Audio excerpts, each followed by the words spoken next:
actuellement, étant donné que c'est le printemps, puis que c'est le temps de dynamiser nos cellules, c'est pour cette raison-là, tantôt que je vous ai parlé de ça, de dynamiser, de penser à vos cellules, de réaménager votre intérieur.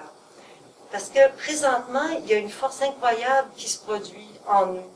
On a envie d'être meilleur, on a envie d'être bon, on a envie d'être juste. C'est spécial, vous savez. Au printemps, ces énergies-là nous habitent. Et si on ne sait pas être attentif à cette réalité qui veut passer, qui veut être transmise par les énergies de la nature, bon, on ne le sent pas. Le printemps passe, on s'imagine juste que c'est au niveau des arbres qu'il y a une vie qui s'installe, qu'il y a une sève qui monte. Et nous, bon, on se dit, bon, ben, les hommes ont plus de libido, les filles sont plus belles, bon. Mais c'est pas que ça. Il y a une énergie spéciale qui veut nous habiter pour nous améliorer. Et c'est à ça que je veux faire une attention, je vais apporter une attention spéciale parce que, bon, cette énergie-là nous permet, nous soutient pour changer des choses qu'on voudrait changer depuis longtemps. Excuse-moi, est-ce que tu veux dire que du fait qu'on soit ouvert consciemment à cette énergie, de savoir quelle est ton activité, c'est comme l'appeler pour qu'elle puisse rentrer en contact avec elle, et que si on n'est pas du tout ouvert, si on a autre chose en tête, si on n'est pas réceptif à ce type d'information, on pourrait passer à côté de ça. On passe carrément à côté, effectivement. Parce que, oui, effectivement, parce que la résurrection, on s'imagine que c'est pour Jésus, et c'est pour les morts à la fin des temps. Mais s'il fallait que toutes les morts ressuscitent à la fin des temps, il y aurait du monde sur la planète, hein, je vous jure. Puis ça serait pas évident, parce qu'il y a eu plusieurs existences qui se sont passées depuis. Hein. Et d'une vie à l'autre, ben, on se transforme, on s'illumine, et notre but, c'est la résurrection. Et la résurrection, savez-vous c'est quoi? C'est un peu de s'imaginer, imaginez-vous là, que chaque particule de notre être peut vibrer à un niveau plus élevé, à une dimension beaucoup plus grande. Il peut devenir beaucoup plus pur, beaucoup plus parfait, beaucoup plus libre. Mais on ne le sait pas, ça. On vient au monde dans une société qui nous parle de choses, mais jamais des vraies choses, dans le fond. On ne nous parle pas qu'on est là pour se perfectionner. Bien souvent, vous, oui, parce que vous avez entendu parler de ça. C'est bien clair. Parce que sinon, vous ne seriez pas là. Mais c'est ce moment magique. Et c'est pour cette raison-là que je préconise des jeûnes à Pâques ou avant Pâques, ou que les anciens préconisaient des jeûnes avant Pâques, du moins le carême, comme on appelait dans l'ancien temps, mais aujourd'hui, il y a certains qui le font encore. Moi, je fais davantage une purification. Je suis portée de ce temps-ci à boire du jus de citron.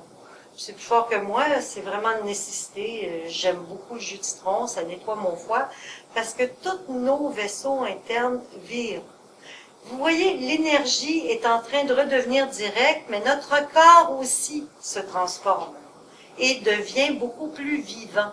On sent cette vitalité-là nous habiter, mais si on sait l'utiliser, automatiquement, ça a un résultat encore plus grand. Ça nous donne un pouvoir encore beaucoup plus géant, parce qu'on est là pour ça. On est ici pour se transformer. Et quand tu dis énergie directe, qu'est-ce que ça signifie? Il y a une énergie indirecte, une énergie directe? Oui, parce que l'hiver, l'énergie se refroidit. Alors, vous savez, dans le temps des fêtes, on se souhaite nos meilleurs vœux. Et souvent, ces vœux qu'on se souhaite sont cristallisés. Et d'ailleurs, c'est comme ça qu'on appelle les vœux de Noël. C'est l'archange Gabriel qui s'occupe des vœux de Noël. Et c'est nos vœux, si on sait utiliser l'énergie des fêtes, on cristallise nos vœux. OK?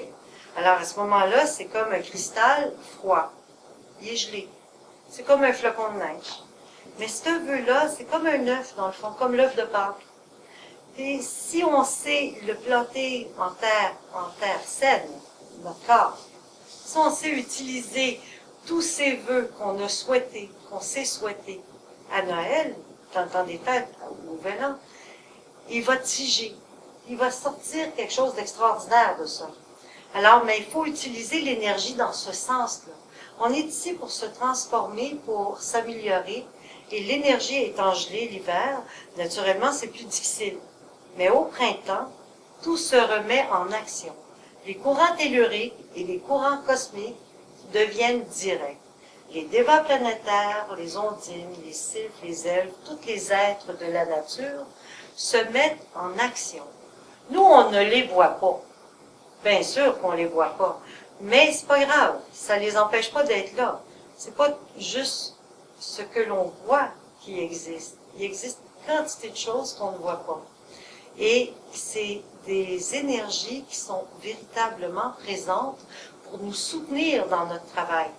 Mais plus on réalise la raison pour laquelle on est là, qui est de développer notre corps de lumière, notre corps de gloire qu'on appelle, qui est en fin de compte un corps qui est plus perfectionné, qui est plus précis, qui a tout développé ses chakras, qui a développé son hypophyse, ses facultés psychiques.